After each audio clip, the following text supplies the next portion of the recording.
मान्छेहरूले कहिले कहिले अलक्षिन पस्यो भन्छन् नि, त्यो अलक्षिन पसेर यस्तो हो। 5वटा अलक्षिन एकैचोटि पसेपछि अनि ढिकुटीको हालत के भयो होला?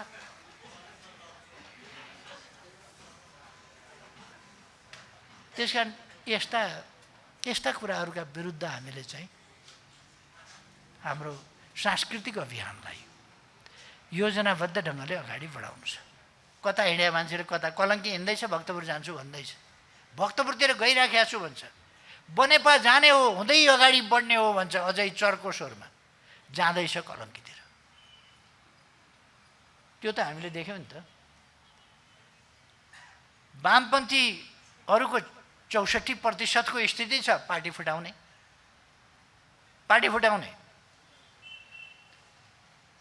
कम्युनिस्ट सरकार ढाल्ने, सबै ठाउँमा कम्युनिस्टलाई कमजोर पार्न कुद्ने, अनि समाजवादको नेपाली बाटो भन्ने त्यसलाई। अहिले भर्खरै एउटा महाधिवेशन सकियो, समाजवादको नेपाली बाटो भन्ने एउटा पुस्तिका कति साह्रो ढाँट्न सक्यो भने अचम्मै नि।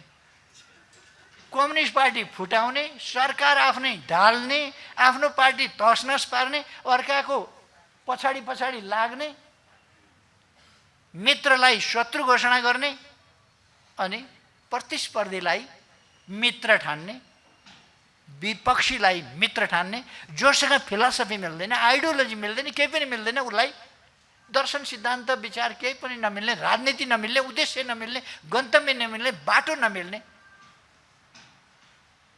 त्यस्ताहरूसँग अस्ति हामीले देख्यौँ नि एउटा न्यूनतम साझा कार्यक्रम।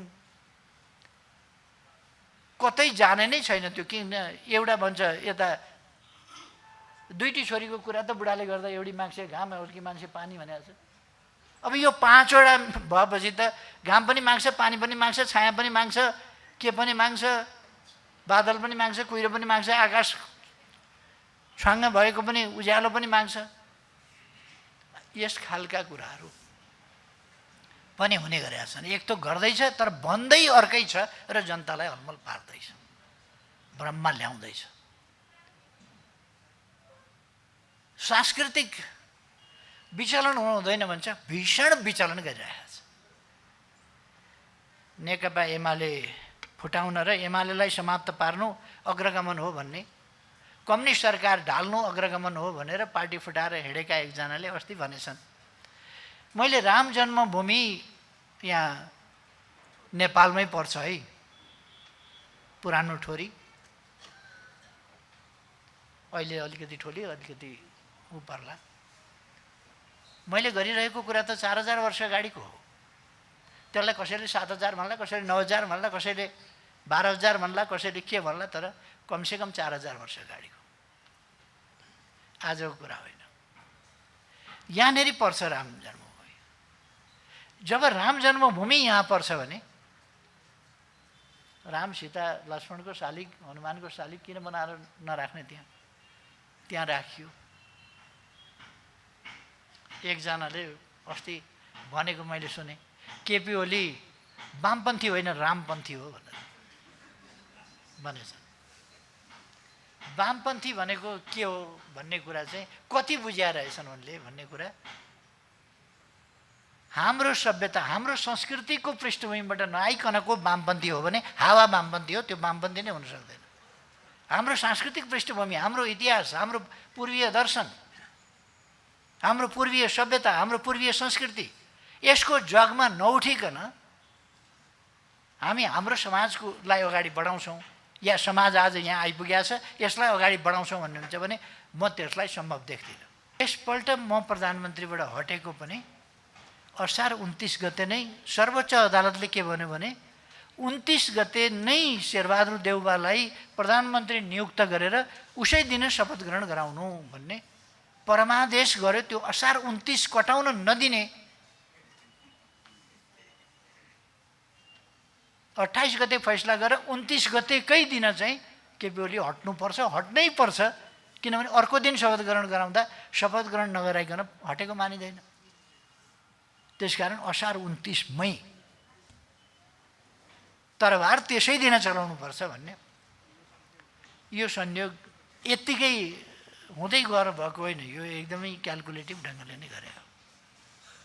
यो महत्त्वपूर्ण नै रहेछ, यो कुरो निकै महत्त्वपूर्ण रहेछ। त्यसै कारण सम्मानित सर्वोच्च अदालत बाटोबाट कान्लातिर हाम फाल्नु पर्यो। संवैधानिक बाटोबाट कान्लातिर फाल हानेर प्रधानमन्त्री नियुक्त गर्ने संसदलाई थाहै छैन, प्रधानमन्त्री हेरफेर गर्ने संसदलाई थाहै छैन, प्रधानमन्त्री नियुक्त भयो, शपथ ग्रहण गरिसक्यो, संसदलाई थाहै छैन। हामीले गरेका विकास निर्माण, हामीले जगाएको देशभक्ति, हामीले जगाएको राष्ट्रवाद, हामीले जगाएको राष्ट्रिय अडान, राष्ट्रिय स्वाभिमान, राष्ट्रिय गौरव, जसले देश विकास गर्नुपर्छ भन्ने हामीलाई प्रेरणा दिन्छ। अहिले किन 6 महिनामा ब्याङ्कमा पैसा छैन? ब्याङ्कमा पैसा छैन, ऋण काट्न गयो भनेदेखि पैसा पाउँदैन, जेसुकै धरौटी सरौटी जेसुकै राखोस्, पाउँदैन, किनभने ब्याङ्कमा पैसै छैन। यत्रो बिग्ने आयोजना किन काट्नु पर्यो? बजेट छुट्याएको छ, सबै निर्दिष्ट बजेट छ, तर पनि चल्न नसक्ने, गर्न नसकिने, खर्च गर्न नसकिने भनेर किन काट्नु पर्यो? मान्छेहरूले कहिले कहिले अलक्षिन पस्यो भन्छन् नि, त्यो अलक्षिन पसेर यस्तो हो। 5वटा अलक्षिन एकैचोटि पसेपछि अनि ढिकुटीको हालत के भयो होला?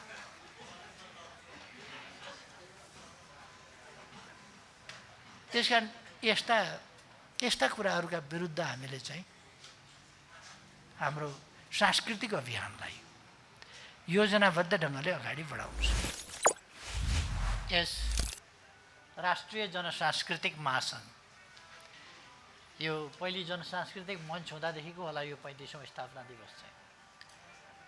यसको 35औं स्थापना दिवसको सन्दर्भमा यो भेटघाट, चियापान र विचारहरूको आदान प्रदान कार्यक्रममा यहाँहरूले बोलाउनु भयो, खुसी लागेको छ। यस कार्यक्रमको सफलताको निम्ति शुभकामना भन्न चाहन्छु। जनसांस्कृतिक महासङ्घले 34 वर्ष पुरा गरेर 35 वर्षमा लागेको होइन त अवसरमा म बधाई भन्न चाहन्छु र सांस्कृतिक महासङ्घले सफलता प्राप्त गर्दै अगाडि जान सकोस्, म शुभकामना भन्न चाहन्छु। हामीले प्रयासहरू धेरै अगाडिदेखि गर्दै आयौँ। यसै त सांस्कृतिक क्षेत्रबाट पहल, प्रयास, विचारको क्षेत्रबाटै पहिले सुरु हुन्छ र हामी सांस्कृतिक फाँटबाटै त्यसलाई अगाडि बढाउन खोज्छौँ। जहिले पनि त्यस्तै हो। जब मानव समाजले आकृति लिन थाल्यो, समाज बन्नु भनेकै त्यहाँ संस्कृति उत्पन्न भयो भन्ने हो। संस्कृति उत्पन्न नभइकन, संस्कृतिले आकार नलिकन मानव समाज भएर विकसित हुन सक्दैन थियो। अर्थात् समाज बन्नका लागि संस्कृति अनिवार्य शर्त हो। जब मानव समाजको रूपमा विकास हुन थाल्यो, संस्कृति पनि विकास हुन थाल्यो, सभ्यता विकास हुन थाल्यो र त्यसले समाजका विभिन्न कुराहरू, थिति, विधि, संस्कारदेखि लिएर प्रचलन र सामाजिक प्रबन्ध, सुप्रबन्धहरू, समाज गठन, सञ्चालन, परिचालन आदिका नीति विधिहरू समेत पैदा हुँदै गए र तिनीहरू विकास गर्दै गए। विभिन्न सन्दर्भहरूमा चाडहरू, उत्सवहरू, पर्वहरू पैदा हुँदै गए। यी सबै कुराहरू हाम्रो सांस्कृतिक विकाससँग जोडिएका छन्। मान्छे आउँछ जान्छ, तर ऊ एउटा समाजको सांस्कृतिक पक्षको अभिन्न अङ्ग, एउटा संवाहक, एउटा पात्रको रूपमा बाँच्छ भूमिका खेल्छ र जान्छ। सकेसम्म उसले संस्कृति विकासका लागि, संस्कृतिलाई सुदृढ बनाउनका लागि र विकास गर्नका लागि योगदान पनि गर्छ। कसले कति सक्छ त्यो आफ्नो ठाउँमा छ, कसैले धेरै सक्छ। हामीले इतिहासमा धेरै सकेको कसैले देखेका छौँ, कसैले कम सकेका देखेका छौँ। कसैले ज्ञान, धेरै ज्ञानको रूपमा, अनुभूतिहरूलाई अनुभवको रूपमा, अनुभवहरूलाई ज्ञानको रूपमा यस ढङ्गले विकास गर्दै लगेको र त्यो समाजमा सम्प्रेषण, बढी सम्प्रेषण गर्न सकेको देख्छौँ। कसैले अलिकति कम सकेको होला, तर केही न केही सम्प्रेषण चाहिँ अलिक गरेकै हुन्छ। यदि साह्रै अन्जानमै, बालकमै उसको जीवन अन्त्य भएन भने उसले केही न केही त समाजका लागि, सांस्कृतिक पक्षमा पनि उसले गरेकै हुन्छ योगदान। आज मलाई खुसी लागेको छ, गर्व लागेको छ, सांस्कृतिक क्षेत्रमा ठुलो योगदान गरेका साथीहरू, थुप्रै साथीहरू आजको समयमा, आजको युगमा, आजको युग आज निर्माण गर्न, आज जेलाई भन्छौँ हामी, त्यो आज निर्माण गर्न र आजबाट अगाडि बढ्न थुप्रै योगदान गर्नुभएका विद्वान मित्रहरू यहाँ हुनुहुन्छ। म सम्झिन्छु विद्वता थुप्रैमा हुनसक्छ, तर त्यो विद्वतालाई कति प्रभावकारी ढङ्गले प्रयोग गरियो त समाजका लागि, त्यो एउटा महत्त्वपूर्ण कुरा हो। विद्वता थुप्रोमा हुनसक्छ, तर विद्वता ज्ञान त किताबमा पनि लेखिया हुन्छ नि, तर किताबले आफैले केही पनि गर्दैन। त्यो किताबबाट लिएर केही गर्न सक्यो भने हो। त्यो किताब बनाउनेले किताब त लेख्यो, त्यो आफैमा एउटा सम्प्रेषणको माध्यम भयो। त्यो किताब सँगसँगै अरू कति गर्यो।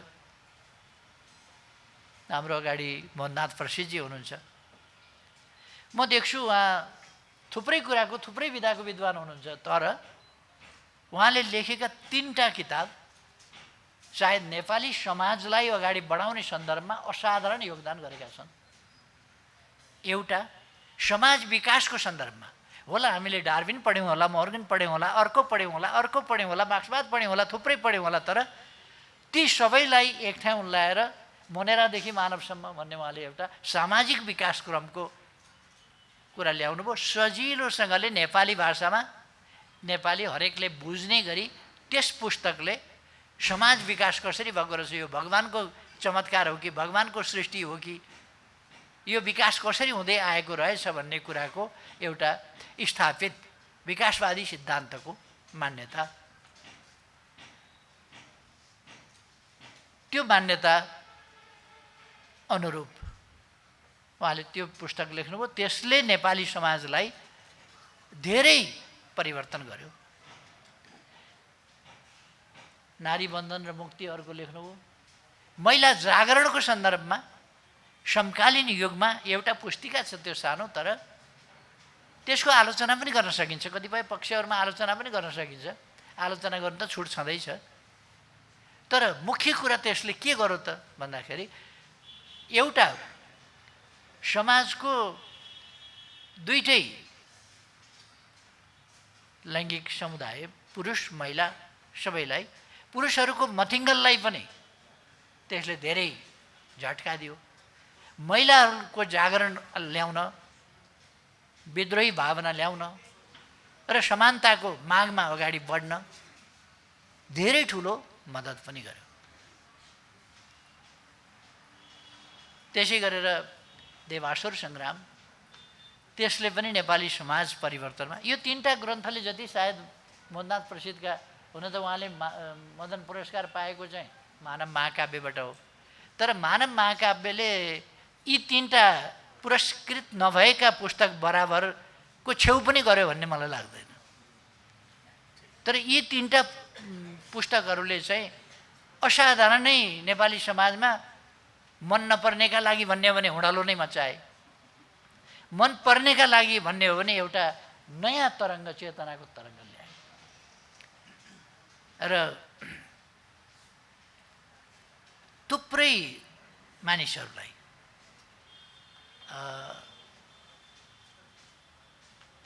मलाई नै लाग्छ, म सानो सानो हुँदा किताब पाइँदैन थियो।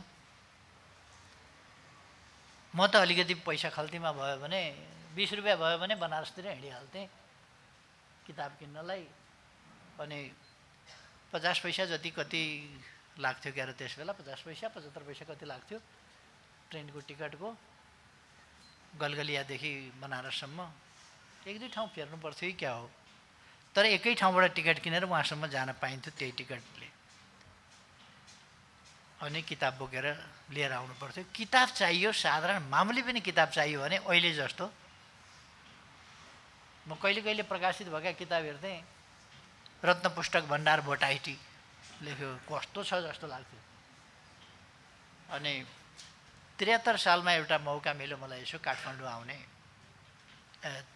सनको 73 है, इस्वी सनको 73 होइन 27 साल कहिले पर्छ, 27 साल भनेको 70 पर्ने रहेछ। 27 सालमा एकपल्ट आउने मौका मिल्यो। म 2 जना साथीहरू भेट्न, आफूभन्दा अलिक सिनियर खालका 2 जना भेट्न आएको थिएँ, उहाँहरू फेला पर्नु भएन। फेला नपरेको पनि ठिकै भयो, म गाउँको मान्छे, रानी पोखरी हेर्न पाइयो, धरहरा हेर्न पाइयो, सिंहदरबार हेर्न पाइयो, राज दरबार हेर्न पाइयो, घण्टाघर हेर्न पाइयो, तिनै सेरोफेरो वरिपरि घुमियो, मजै लाग्यो। अनि रत्न पुस्तक भण्डार भोटाइटी के जाति आदि असन यी ठाउँहरू पनि यसो हेरियो, कहाँ रहेछ यो भोटाइटी भनेको भनेर। जे होस्, त्यस्तो स्थितिमा सजिलो बनायो मदनाथ प्रसिद्धका ती 3टा पुस्तकले। मैले त्यो चर्चा गरेको कि त्यसले नेपाली समाजमा ठुलो योगदान गरेका छ। त्योभन्दा अगाडि अनेकले गरेका छन्, अनेकले सांस्कृतिक फाँटबाटै गरेका छन्। चाहे धरणीधरले भने हुन्, चाहे सिद्धिचरणले भने हुन्, चाहे लेखनाथले भने हुन्, चाहे समले भने हुन्, चाहे देवकोटाले, चाहे भीमनिधिले, चाहे भवानी भिक्षुले, चाहे अर्कोले कसैले, अथवा गुरुप्रसाद मैनालीले, अनेकले भनेका अनेकका ग्रन्थहरूमा अनेक कुराहरू उनीहरूले केही न केही सम्प्रेषण गर्न पनि खोजेका छन्। असन्तुष्टि, सामाजिक असन्तुष्टि पनि व्यक्त गर्न खोजेका छन्, केही परिवर्तनको सङ्केत पनि गर्न खोजेका छन्। केहीले अलिक ठुलो स्वरमा बिगुल बजाएका छन्, केहीले अलिकति सानै स्वरमा बजाएका होला। केहीले तत्कालीन सत्तासँगको सन्तुलन नबिग्रियोस् भन्ने कुरालाई पनि ध्यानमा राखेका छन्, केहीले तत्कालीन सत्ताका विरुद्ध पुरै बगावत गरेर पनि उत्रिएका छन्। यस्तो थुप्रैले गर्दै आएका छन्। त्योभन्दा अगाडि विदुषी योगमाया जस्ता साधारण महिलाले असाधारण कुराहरू दिएका छन्, असाधारण अभिव्यक्तिहरू। अघि मदनाथ प्रसिद्धजीले यहाँ म आउँदै गर्दाखेरि जो मानवतावादको कुरो गर्दै हुनुहुन्थ्यो, मानवीय समानताको, मानवीय सम्मानको, मानवीय जीवनको महत्ताको, मानवीय मूल्यको कुरा गर्दै हुनुहुन्थ्यो। हो त्यही कुराको सार तत्त्व त्यस बेला ती साधारण गाउँकी महिला योगमायाले गरे पाइन्छ। अथवा त्यसरी के भने सामाजिक उत्थान परिवर्तनमा मानिसहरूले कोसिस गरेका छन् सांस्कृतिक फाँटबाट। यो सबै पनि सांस्कृतिक फाँट नै हो। संस्कृति एउटा व्यापकै क्षेत्र हो र त्यसभित्र यसबारेमा मैले विद्वानहरूका बिचमा केही धेरै भनिरहनु पर्ने नै छैन। कतिपय विद्वानहरूले भन्ने गर्छन् म आफ्नो सन्तुष्टिका लागि लेख्छु, लेख्नुको मेरो कुनै उद्देश्य छैन, म चित्र बनाउँछु आफ्नो सन्तुष्टिका लागि, कविता लेख्छु आफ्नो सन्तुष्टिका लागि, काव्य लेख्छु आफ्नो सन्तुष्टिका लागि, खण्डकाव्य, महाकाव्य, कथा, निबन्ध जे लेख्छु आत्मसन्तुष्टिका लागि। आत्मसन्तुष्टिका लागि यथार्थमा भन्ने हो भने कुनै रचना आत्मसन्तुष्टिका लागि कसरी बन्छ म बुझ्न सक्दैन। आत्मसन्तुष्टिका लागि कथा कसरी बन्छ? कथा त पात्रहरू तयार गर्नु पर्ला, त्यसले एउटा समय, योदेखि यो समयसम्मको कुरा भनेर त्यसले समयभित्र चल्न पर्ला।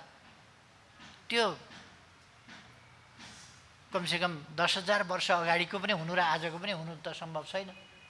आज मोबाइलका कुरा आउँछ कथा लेख्दा, च्याटका कुरा आउँछ, टिकटकका कुरा आउँछ, फेसबुकका कुरा आउँछ। तपाईँले 50 वर्ष अगाडिको साहित्य लेख्ने हो भने त न च्याट, न टिकटक, न फेसबुक, केही पनि आउँदैन नि। त्यसकारण त्यो त समय त त्यसमा रिफ्लेक्ट हुन्छ नै। के भन्न खोजेको हो भन्ने नभइकन त ती पात्रहरूले कसरी बोल्ने भन्न खोजेको कुरो चाहियो नि पहिले त। त्यसकारण होला आत्मसन्तुष्टिकै लागि होला कतिको, तर आत्मसन्तुष्टिका लागि भए पनि त्यो आत्मसन्तुष्टिका लागि हो, त्यो समाजसँग कुनै सरोकार छैन भने त्यो पठनीय पनि छैन, ग्रहणीय पनि छैन, कुनै अर्थ पनि त्यसले राख्दैन। कुनै लेखकले यदि आत्मसन्तुष्टिका लागि मात्रै लेख्ने हो र समाजका लागि मानव जातिका लागि नलेख्ने हो भने पहिले नै घोषणा गरिदिए हुन्थ्यो। कमसेकम त्यो पुस्तक पढ्ने ओर्ने त्यो रचनामा समय खर्च गर्ने झन्झट गरिदिन्थ्यो, अरूले पनि झन्झट गर्ने आवश्यकता पर्दैन थियो। अब हाम्रो आन्दोलन पनि जहाँ आइपुगेको छ, आज बनाउनका लागि हाम्रो सांस्कृतिक क्षेत्रले, पहिले पनि हामी सांस्कृतिक क्षेत्रमा, चाहे ती रोदीघरमा हुन्, चाहे ती तीजमा हुन्, चाहे ती अघि पछि हुन्, चाहे बिहाबारी आदि इत्यादिदेखि लिएर अनेक सन्दर्भहरूमा आक्रोश अथवा पीडा, व्यथा, असन्तुष्टिहरू जाहेर गर्ने, पोख्ने र परिवर्तनका आकाङ्क्षाहरू राख्ने कुराहरू प्रकट हुनै गरेका थिए। कति व्यवस्थित, कति वैज्ञानिक ढङ्गले थियो त्यो आफ्नो ठाउँमा छ, तर गरिएका थिए। अहिले पछिल्लो समयमा आएर सांस्कृतिक क्षेत्रलाई, सांस्कृतिक रचना वा गतिविधिहरूलाई स्पष्ट दिशा निर्देश गरेर यस दिशामा जाने हो भनेर, यसलाई एउटा सभ्य मानवीय समाजलाई, मानवीय सभ्यतालाई अझ बढी सभ्य, अझ बढी न्यायोचित, अझ बढी विकसित, अझ बढी आधुनिक, अझ बढी सुविधा सम्पन्न, अझ बढी मानवोचित यस्तो बनाउने प्रयासमा हाम्रा सांस्कृतिक अभ्यासहरू केन्द्रित भए। म हाम्रा सांस्कृतिक कर्मी सबै साथीहरूलाई धन्यवाद भन्न चाहन्छु। सांस्कृतिक कर्मी साथीहरूले धेरै ठुलो गुण लगाउनु भएको छ समाजलाई, कि आफ्नो चेतनालाई व्यवस्थित गरेर आफूले समाजका लागि दिनुपर्ने कुराहरू, सम्प्रेषण गर्नुपर्ने कुराहरू विभिन्न माध्यमबाट सम्प्रेषण गर्नुभएको छ। देख्दा देखिएला मूर्ति मात्रै बनाएको छ, तर मूर्ति बनाउँदाखेरि पनि हाम्रो इतिहास कोरिएको हुन्छ। त्यहाँ चित्र बनाउँदा पनि हाम्रो इतिहास कोरिएको हुन्छ, हाम्रो सभ्यता कोरिएको हुन्छ, हाम्रो संस्कृति कोरिएको हुन्छ, हाम्रो परम्परा कोरिएको हुन्छ, हाम्रो पृष्ठभूमि कोरिएको हुन्छ त्यसमा, र त्यसमा हाम्रो वर्तमान पनि रिफ्लेक्ट भएको हुन्छ, हाम्रो ज्ञान रिफ्लेक्ट भएको हुन्छ। त्यसै गरेर अरू विधाहरूमा पनि, र त्यसले अगाडिको बाटो खोजेको हुन्छ। कति सिस्टमेटाइज छ त्यो आफ्नो ठाउँमा छ। मैले देशलाई जगाउनका लागि धेरै ठाउँमा बोलेको छु, कोसिस गरेको छु, अनेक गरेको छु, तर एउटा गीत फुत्ता आउँछ अनि साई पनि एमाले, मै पनि एमाले भन्छ। मैले 100 ठाउँमा गएर गरेको भाषणभन्दा 2टा लाइन बढी प्रभावकारी हुन्छ। साई पनि एमाले, मै पनि एमाले, कुरो खतम। त्यति बुझ्यो भने त नेपाल बुझिहाल्यो नि, त्यति बुझ्यो भने त आजको आवश्यकता बुझिहाल्यो नि। त्यसैमा त छ तत्त्व। साई पनि एमाले, मै पनि एमाले, हामी सबै एमाले। एमाले किन हुनु पर्यो अब त्यसपछि? देश बनाउन भन्ने कुरा आउँछ। यसकारण यसको सांस्कृतिक क्षेत्रको प्रभावकारिता असाधारण छ। यसले पारेको असर असाधारण छ। मैले भने नि, म समाजलाई जगाउँदै हिँड्न खोज्छु, भन्दै हिँड्न खोज्छु। हामी यहाँ थियौँ, हिजोको विगतमा अहिले मैले गर्न खोजेको कुरो के हो? एउटा मेरो क्याम्पेनभित्र के पर्छ अहिले? नेकपा एमालेको अध्यक्षको हिसाबले अथवा म सरकारमा हुँदा प्रधानमन्त्रीको हिसाबले पनि मैले गर्न खोजेको कुरो के हो भने हाम्रो विगत बिर्सिनु हुँदैन, हाम्रो इतिहास बिर्सिनु हुँदैन, हाम्रो सभ्यता बिर्सिनु हुँदैन, हाम्रो संस्कृति बिर्सिनु हुँदैन। त्यसो भएपछि हाम्रो पहिचान खोज्न पहिचानको राजनीति भनेर गर्नु पर्दैन। पहिचानको राजनीति समग्र नेपाली पहिचानमा हाम्रो राजनीति, हाम्रो समाज, समग्र समाजमा हाम्रो पहिचान प्रतिबिम्बित हुन्छ। अब त्यसबाट संकीर्ण संकीर्ण संकीर्ण पार्दै पहिचानलाई साँगुर्याउँदै साँगुर्याउँदै साँगुर्याउँदै लाने हो भने अनि नेपाली भन्नभन्दा अगाडि अर्को भन्ने, अर्को भन्नभन्दा अगाडि यो अर्को भन्ने, आफूलाई झापाली भन्नु पर्यो, झापालीलाई पनि झापालीको पनि 5 नम्बर क्षेत्रको भन्नु पर्यो, 5 नम्बर क्षेत्रमा दमकको भन्नु पर्यो, दमकको वार्ड नम्बर 5 मा घर भएको भन्नु पर्यो। अनि गर्दै गएपछि अनि जात भन्नु पर्यो, जात मात्रै भनेर भएन, थर भन्नु पर्यो, थर मात्रै भनेर भएन, गोत्र भन्नु पर्यो, पुर्खा कहाँबाट आएका थिए खोज्नु पर्यो, कोसँग के सम्बन्ध पर्छ खोज्नु पर्यो र अरू बाँकी अलग हुन्छन्। आजको हाम्रो आवश्यकता राष्ट्रिय पहिचान हो। त्यो पहिचान भनेको संस्कृतिले दिन्छ, पहिचान भनेको संस्कृतिले दिन्छ। अघि मोहननाथ प्रसादजीले भन्नुभयो नि, रङले अरू कुनै कुराले मान्छेको रङ हेरेर तपाईँ कति विद्वान छ भन्न सक्नुहुन्छ र? कति विद्वान छ भन्ने कुरा रङ हेरेर भन्न सक्नुहुन्न, नाक हेरेर भन्न सक्नुहुन्न, आँखा हेरेर भन्न सक्नुहुन्न। कति विद्वान छ, कति जान्दछ, कति सामाजिक चरित्रको छ, कति समाजका लागि उपयोगी छ, कति समाजलाई बिथोल्ने खालको छ, त्यो कुरा त्यो रङ हेरेर हुँदैन, नाक कान मुख आँखा हेरेर हुँदैन। त्यो व्यक्तिमा निर्भर गर्ने कुरा हो।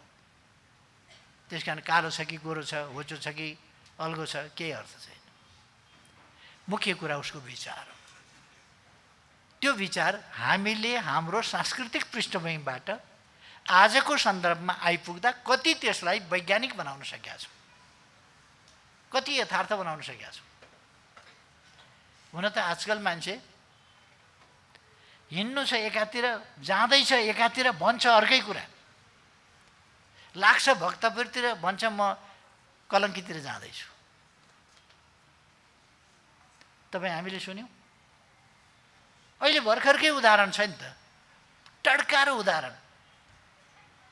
कता हिँड्या मान्छेले कता, कलङ्की हिँड्दैछ भक्तपुर जान्छु भन्दैछ, भक्तपुरतिर गइराखेको छु भन्छ, बनेपा जाने हो, हुँदै अगाडि बढ्ने हो भन्छ अझै चर्को स्वरमा, जाँदैछ कलङ्कीतिर। त्यो त हामीले देख्यौँ नि त। वामपन्थीहरूको 64% को स्थिति छ पार्टी फुटाउने,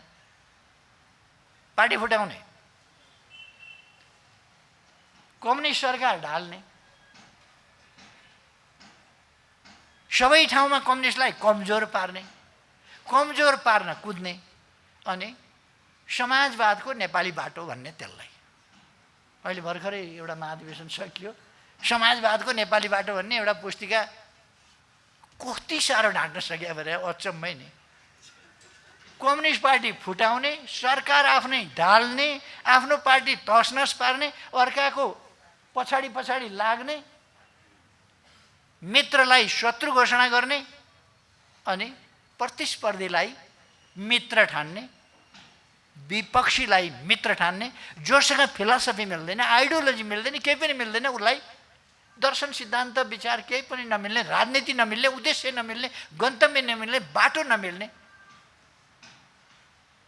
त्यस्ताहरूसँग अस्ति हामीले देख्यौँ नि एउटा न्यूनतम साझा कार्यक्रम। कतै जाने नै छैन त्यो। किन एउटा भन्छ यता दुईटी छोरीको कुरा त बुढाले गर्दा एउटी माग्छे घाम, अर्की मान्छे पानी भनेको छ। अब यो 5 वटा भएपछि त घाम पनि माग्छ, पानी पनि माग्छ, छाया पनि माग्छ, के पनि माग्छ, बादल पनि माग्छ, कुहिरो पनि माग्छ, आकाश छाङ्ग भएको पनि उज्यालो पनि माग्छ, यस खालका कुराहरू पनि हुने गरेका छन्। एक त गर्दैछ तर भन्दै अर्कै छ र जनतालाई हलमल पार्दैछ, भ्रममा ल्याउँदैछ। सांस्कृतिक विचलन हुनु हुँदैन भन्छ, भीषण विचलन गरिरहेको छ, भीषण विचलन। अघि उद्घोषक मित्रले यहाँ भनिरहनु भएको थियो, यस्तो यस्तो भइरहेको छ। म ती सबै कुराहरू दोहोऱ्याउन चाहन्न, मलाई अर्को मिटिङमा पनि जानु छ। अहिले उहाँहरू पर्खिरहनु भएको छ उता।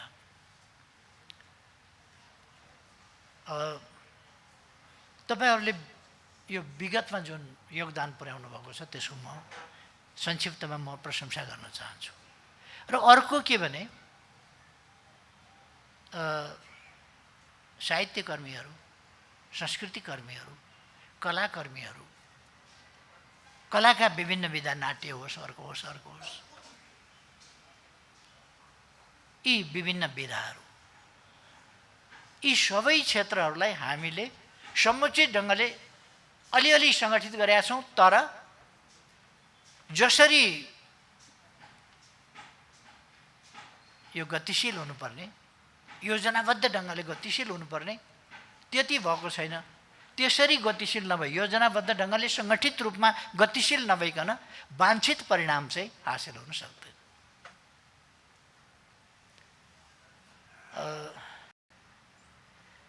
नेकपा एमाले फुटाउन र एमालेलाई समाप्त पार्नु अग्रगमन हो भन्ने, कम्युनिस्ट सरकार ढाल्नु अग्रगमन हो भनेर पार्टी फुटाएर हिँडेका एकजनाले अस्ति भनेछन्। मैले राम जन्मभूमि यहाँ नेपालमै पर्छ है, पुरानो ठोरी, अहिले अलिकति ठोली अलिकति उ पर्ला। मैले गरिरहेको कुरा त 4000 वर्ष अगाडिको हो। त्यसलाई कसैले 7000 भन्ला, कसैले 9000 भन्ला, कसैले 12000 भन्ला, कसैले के भन्ला, तर कमसेकम 4000 वर्ष अगाडिको, आजको कुरा होइन। यहाँनिर पर्छ राम जन्मभूमि। जब राम जन्मभूमि यहाँ पर्छ भने राम, सीता, लक्ष्मणको शालिग, हनुमानको शालिग किन बनाएर नराख्ने? त्यहाँ राखियो। एकजनाले अस्ति भनेको मैले सुने, केपी ओली वामपन्थी होइन रामपन्थी हो भनेर भनेछ। वामपन्थी भनेको के हो भन्ने कुरा चाहिँ कति बुझिया रहेछन् उनले भन्ने कुरा, हाम्रो सभ्यता, हाम्रो संस्कृतिको पृष्ठभूमिबाट नआइकनको वामपन्थी हो भने हावा वामपन्थी हो, त्यो वामपन्थी नै हुन सक्दैन। हाम्रो सांस्कृतिक पृष्ठभूमि, हाम्रो इतिहास, हाम्रो पूर्वीय दर्शन, हाम्रो पूर्वीय सभ्यता, हाम्रो पूर्वीय संस्कृति, यसको जगमा नउठिकन हामी हाम्रो समाजलाई अगाडि बढाउँछौँ या समाज आज यहाँ आइपुगेको छ यसलाई अगाडि बढाउँछौँ भन्नुहुन्छ भने म त्यसलाई सम्भव देख्दिनँ। त्यो अरूको नकलबाजीमा समाप्त हुन्छ, नकल मात्रै हुन्छ। त्यो नकलले कुनै काम दिँदैन। त्यो नकल चाहिँ गोपीकृष्ण कौर त सुगाले पनि भन्छ, यो उसले पनि भन्छ, बोल्छ नि त्यो पनि, तर अर्थ बुझेर बोल्दैन। मान्छेले अर्थ बुझेर भने हुन्छ। गोपी कृष्ण कहो भनेर उसलाई सिकाएको, बडो पुण्य कार्य गरिराखेको छ उसले, चरा मार्फत भए पनि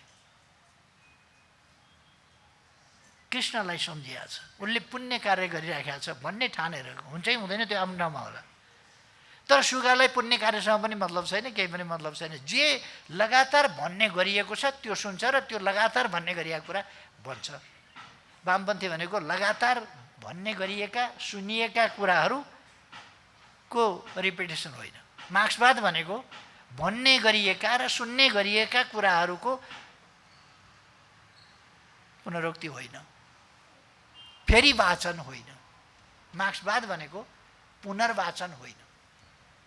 मार्क्सवाद भनेको सामाजिक परिवर्तन सम्बन्धी, मार्क्सवाद भनेको सामाजिक परिवर्तन सम्बन्धी मात्रै होइन, यो त समग्र सृष्टि सम्बन्धी, समग्र ब्रह्माण्ड सम्बन्धी नै यसको आफ्नो वैज्ञानिक दृष्टिकोण रहेको छ, जसलाई हामी द्वन्द्वात्मक भौतिकवादी दर्शन भन्छौँ। यसको समाजसँग जहाँ सम्बन्ध छ त्यसलाई ऐतिहासिक जोड्छौँ। ऐतिहासिक,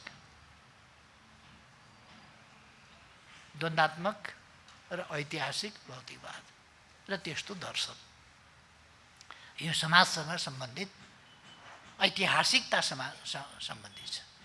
ऐतिहासिकतासँग सम्बन्धित छ भने इतिहास चाहिँ छोडिदिएर अनि मानव समाज, त्यो त मार्क्सले दर्शनमै द्वन्द्वात्मक र ऐतिहासिक भौतिकवाद, त्यहाँ ऐतिहासिकता छ जसले मात्रै समाजसँग सरोकार राख्छ र जोड्छ, नत्र सामाजिक चाहिँ कुरा त्यसबाट फेरि छुट्न सक्छ।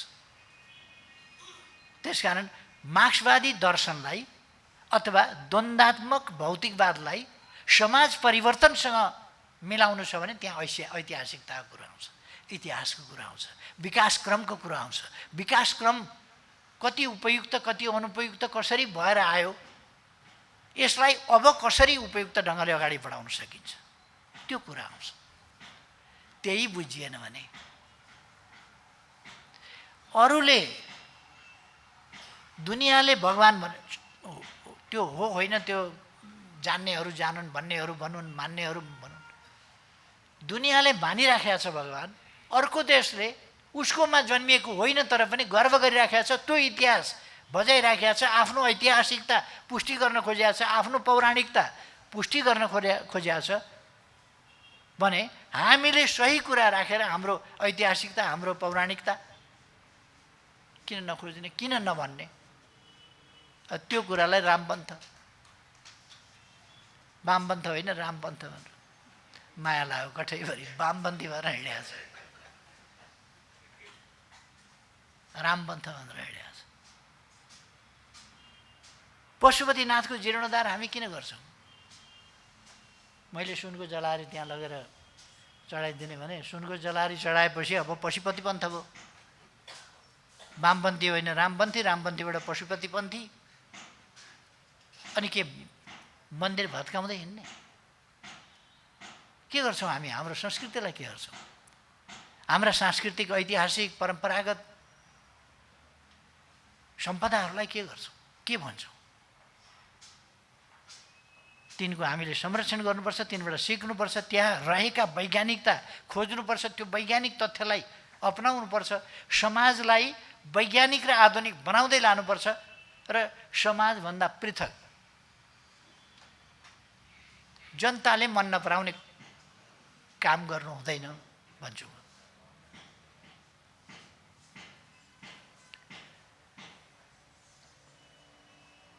अब विशुद्ध एकाडेमिक व्यक्तिहरू र हामीहरू पोलिटिसियनमा अलिकति फरक के पर्छ भने एकाडेमिक व्यक्तिले उनीहरूको ठाउँमा यो खानु ठिक छ, त्यो खानु ठिक छ, हाम्रोमा त्यो पूजा गर्नु पनि ठिक छ भन्न सक्नुहुन्छ। हामी पोलिटिक्स गर्ने मान्छेले कहाँ के खानु ठिक छ ठिक छैन भनेर चर्चा अनावश्यक किन गर्छौँ र? गर्दैनौँ। हुन्छ कि हुँदैन त्यो एकाडेमिक मान्छेहरूले भन्नुहोस्। हामी चाहिँ के भन्छौँ भने यहाँ के हुन्छ, यहाँको जनताले के मन पराउँछ, जनताले के भन्छ, त्यो जनताको भावनामा ठेस पार्ने कुरो हामी गर्दैनौँ, काम हामी गर्दैनौँ। हामी किनभने कहिले कहिले शाश्वत होइन हामी भन्ने कुरा चाहिँ नि,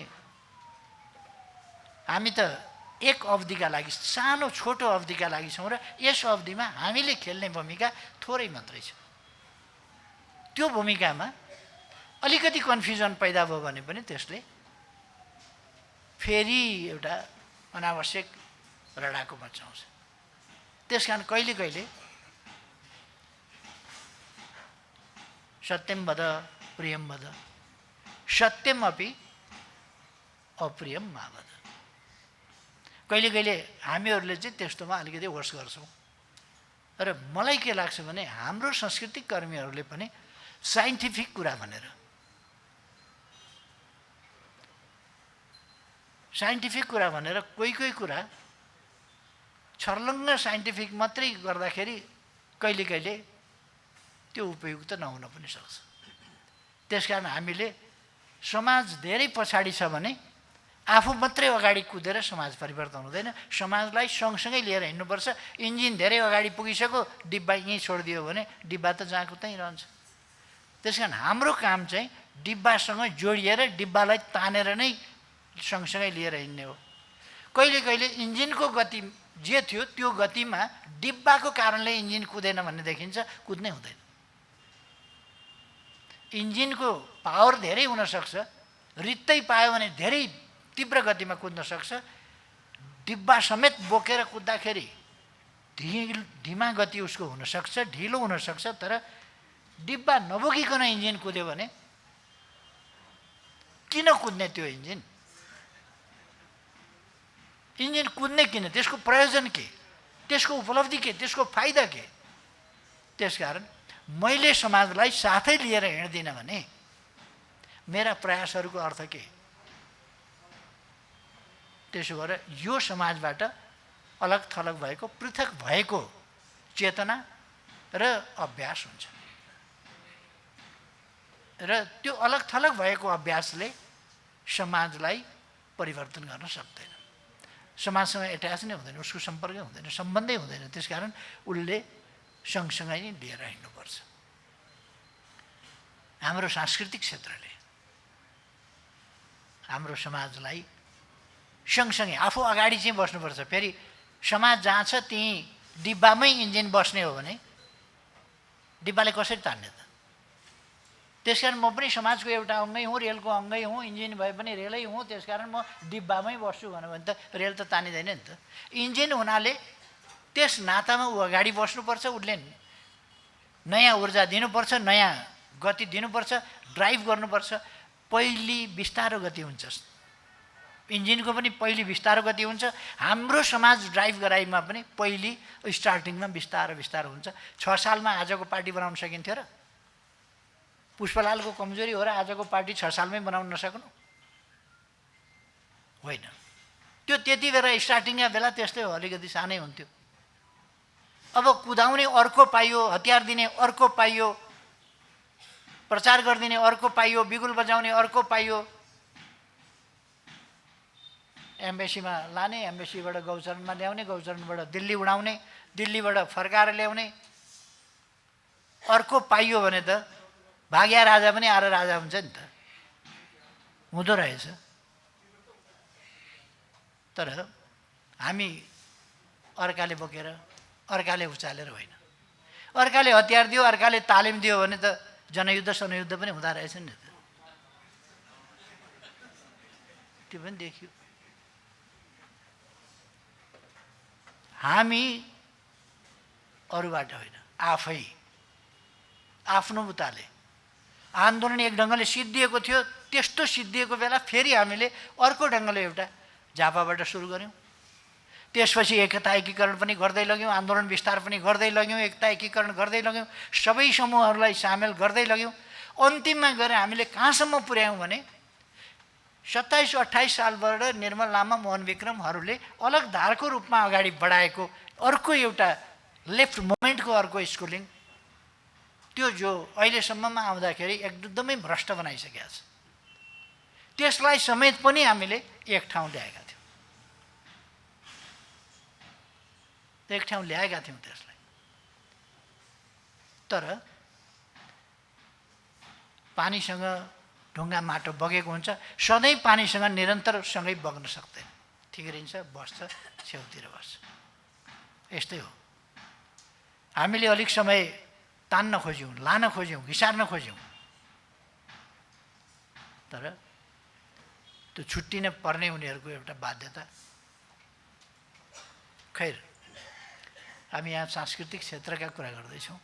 यो पनि संस्कृतिसँग सम्बन्धित छ, हाम्रो संस्कारसँग सम्बन्धित छ, हाम्रा सांस्कृतिक मूल्य मान्यता अभ्यासहरूसँग सम्बन्धित छ।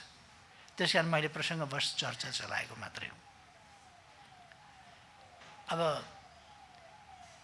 हाम्रो पार्टीले सांस्कृतिक क्षेत्रको महत्त्व बुझेको छ, यसको योगदान पनि बुझेको छ, यसको महत्त्व पनि बुझेको छ। त्यसै कारण यसले 35 वर्ष अगाडि जनसांस्कृतिक मञ्च निर्माण गरेको थियो। त्यो पार्टीले नै निर्माण गर्यो र यहाँसम्म आइपुग्दा हामीले सबैतिरबाट बल लगाएर, यो सांस्कृतिक क्षेत्रबाट पनि बल लगाएको छ। सडकको आन्दोलनले मात्रै आएको छैन। सडकको आन्दोलन कसरी भयो भन्दा मान्छे चुनावमा गएर भोट हालेर एमाले जित्यो।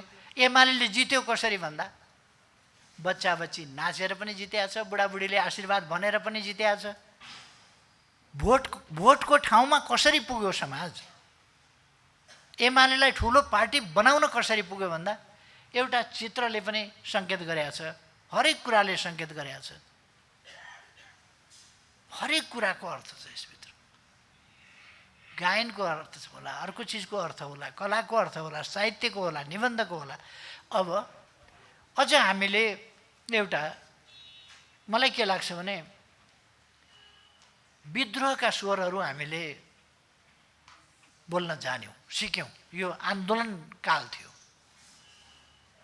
आन्दोलन कालको साहित्य, क्रान्तिकालको साहित्य, परिवर्तनका निम्तिको साहित्य, एउटा आमूल परिवर्तनका निम्तिको साहित्य, जहाँ समाजमा असन्तुष्टि त छँदै थियो, त्यसलाई सङ्गठित गर्ने र त्यो असन्तुष्टि र त्यो अन्तर्विरोधलाई चर्काएर एउटा सङ्घर्षबाट उपलब्धि हासिल गर्नु थियो। त्यति बेलाको साहित्य हामीले रचना जति सक्यौँ त्यति गऱ्यौँ।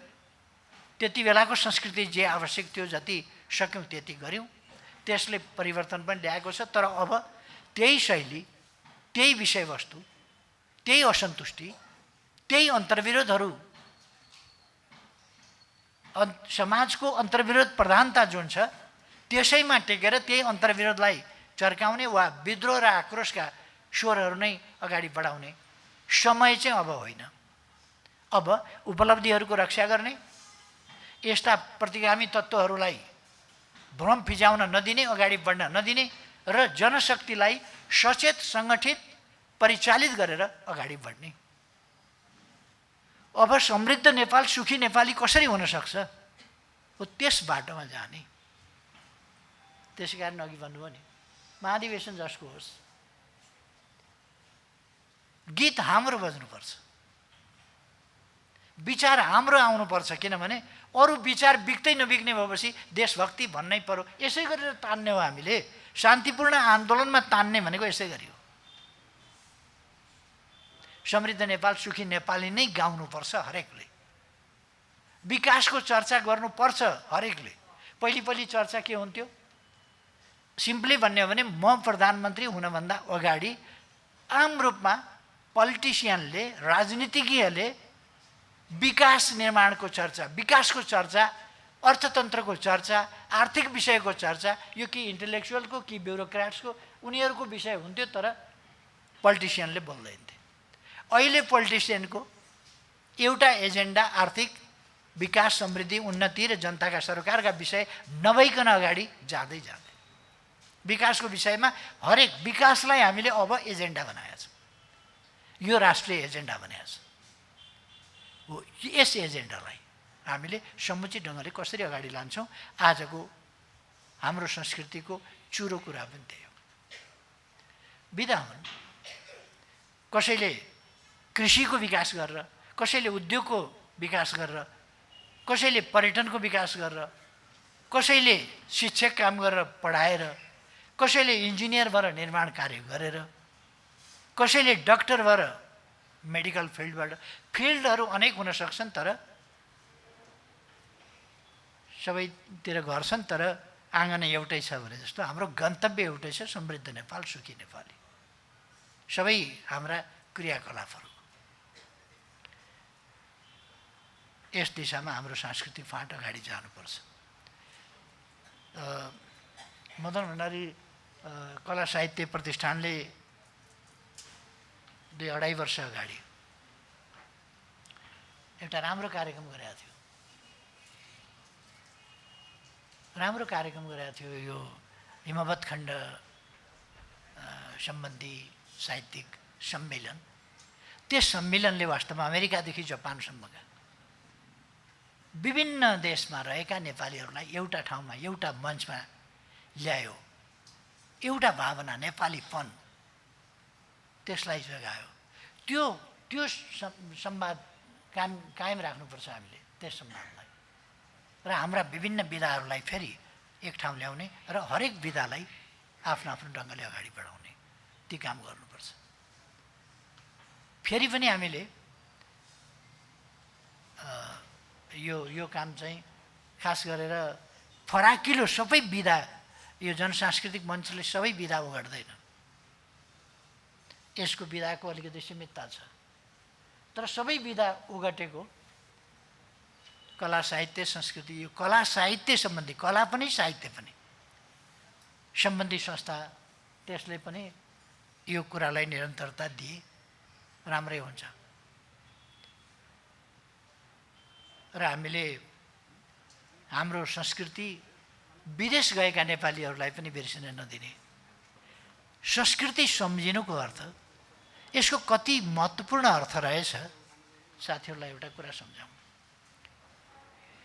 कति महत्त्वपूर्ण अर्थ रहेछ यसको भन्ने कुरा। 76 कि 75 मा हो हामीले भानु जयन्ती मनाउँदा मैले राम जन्मभूमिको कुरा गरेको थिएँ। असार 29 गते भानु भक्तको 205औं कि 7औं त्यस जन्म जयन्तीमा मैले चर्चा गरेका थिएँ। भानुको चर्चा गरेपछि रामायणको चर्चा हुने भयो, रामायणको चर्चा गरेपछि वाल्मीकिको पनि चर्चा हुने भयो, वाल्मीकिको चर्चा गरेपछि रामायण भएपछि रामको त चर्चा हुनै भयो, रामको चर्चा भएपछि राम जन्मिएको, हुर्किएको, बढेको आदि चर्चा हुने भयो। को थिए, कहाँ थिए, कहाँका थिए, त्यो चर्चा हुने भयो। त्यसै प्रसङ्गमा मैले राम जन्मभूमि त्यहाँ भनेको थिएँ। र सायद यो पोहोरको सालै हो क्या हो, अघिल्लो एक वर्ष त भयो, 2 वर्ष हो। अच्छा, तर यसपल्ट म प्रधानमन्त्रीबाट हटेको पनि असार 29 गते नै सर्वोच्च अदालतले के भन्यो भने 29 गते नै शेरबहादुर देउवालाई प्रधानमन्त्री नियुक्त गरेर उसै दिन शपथ ग्रहण गराउनु भन्ने परमादेश गर्यो। त्यो असार 29 कटाउन नदिने 28 गते फैसला गरेर 29 गतेकै दिन चाहिँ केपी ओली हट्नुपर्छ, हट्नै पर्छ, किनभने अर्को दिन शपथ ग्रहण गराउँदा शपथ ग्रहण नगराइकन हटेको मानिँदैन। त्यसकारण असार 29 मई तरबार त्यसै दिन चलाउनुपर्छ भन्ने यो संयोग यत्तिकै हुँदै गएर भएको होइन, यो एकदमै क्यालकुलेटिभ ढङ्गले नै गरे हो। यो महत्त्वपूर्ण नै रहेछ, यो कुरो निकै महत्त्वपूर्ण रहेछ। त्यसै कारण सम्मानित सर्वोच्च अदालत बाटोबाट कान्लातिर हाम फाल्नु पर्यो। संवैधानिक बाटोबाट कान्लातिर फाल हानेर प्रधानमन्त्री नियुक्त गर्ने संसदलाई थाहै छैन, प्रधानमन्त्री हेरफेर गर्ने संसदलाई थाहै छैन, प्रधानमन्त्री नियुक्त भयो, शपथ ग्रहण गरिसक्यो, संसदलाई थाहै छैन, परमादेश भयो। चुनाव किन चाहियो अब, संसद किन चाहियो अब, यति ठुलो किन गर्नु पर्यो होला। हामीले गरेका विकास निर्माण, हामीले जगाएको देशभक्ति, हामीले जगाएको राष्ट्रवाद, हामीले जगाएको राष्ट्रिय अडान, राष्ट्रिय स्वाभिमान, राष्ट्रिय गौरव, जसले देश विकास गर्नुपर्छ भन्ने हामीलाई प्रेरणा दिन्छ। किन अहिले 6 महिनामा ब्याङ्कमा पैसा छैन, ब्याङ्कमा पैसा छैन, ऋण काट्न गयो भनेदेखि पैसा पाउँदैन, जेसुकै धरौटी सरौटी जेसुकै राखोस् पाउँदैन, किनभने ब्याङ्कमा पैसै छैन। यत्रो बिग्ने आयोजना किन काट्नु पर्यो? बजेट छुट्याएको छ, सबै निर्दिष्ट बजेट छ, तर पनि चल्न नसक्ने, गर्न नसकिने, खर्च गर्न नसकिने भनेर किन काट्नु पर्यो? मान्छेहरूले कहिले कहिले अलक्षिन पस्यो भन्छन् नि, त्यो अलक्षिन पसेर यस्तो हो। 5वटा अलक्षिन एकैचोटि पसेपछि अनि ढिकुटीको हालत के भयो होला?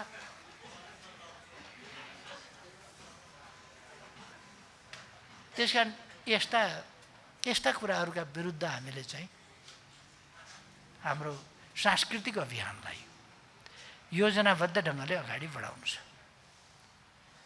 म धेरै भन्दिनँ, साथीहरूले बुझिहाल्नुभयो यस अभियानलाई कसरी अगाडि बढाउने। हाम्रो पार्टीले यसको महत्त्व बुझेको छ र तपाईँहरूको साथमा नेकपा एमाले छ।